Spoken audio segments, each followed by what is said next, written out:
Good afternoon and welcome to the first of a series of videos walking through the design decisions behind Dragons Beyond, why I put certain things in, why I made alterations or additions, and I thought it would be easier than a bunch of inquiries over time. I can just refer people to a series of YouTube videos. This format's very comfortable for me and hopefully easy to consume for you.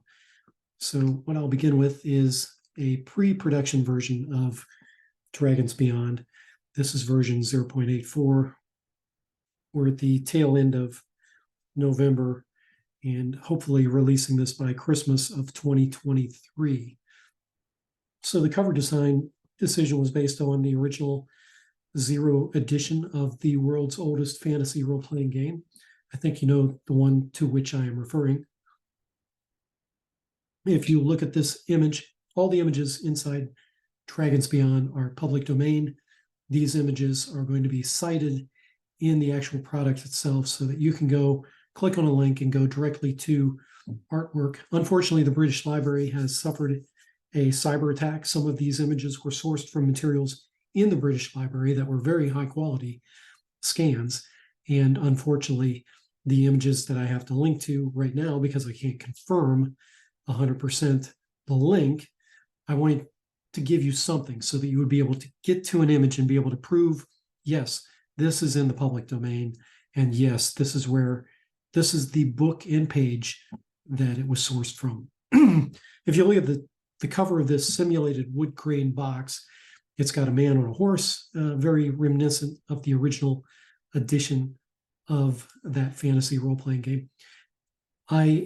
If you draw your attention to the bottom of the page where it says price $10, that was the price of the original 3 little brown book volumes in a wood grain box.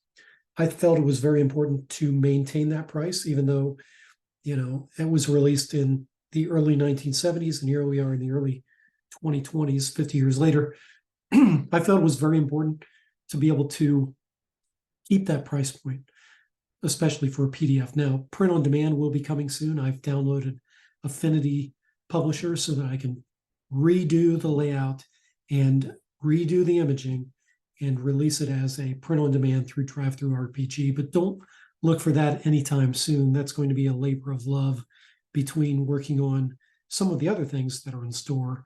I've already got quite a bit of material for Heroes and Hulks. I'll go ahead and announce that now. Heroes and Hulks is probably going to be the next thing that gets released on DriveThruRPG.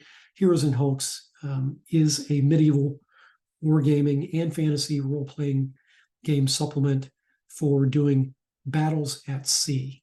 All right, moving on. So legal notices. I felt it was important to switch from the OGL to something that is more sustainable. And so I'm using CC by 4.0, Creative Commons.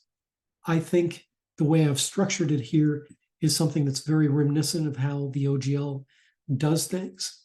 You simply cite the previous materials in the chain, tack yours on the bottom, and then keep rolling forward.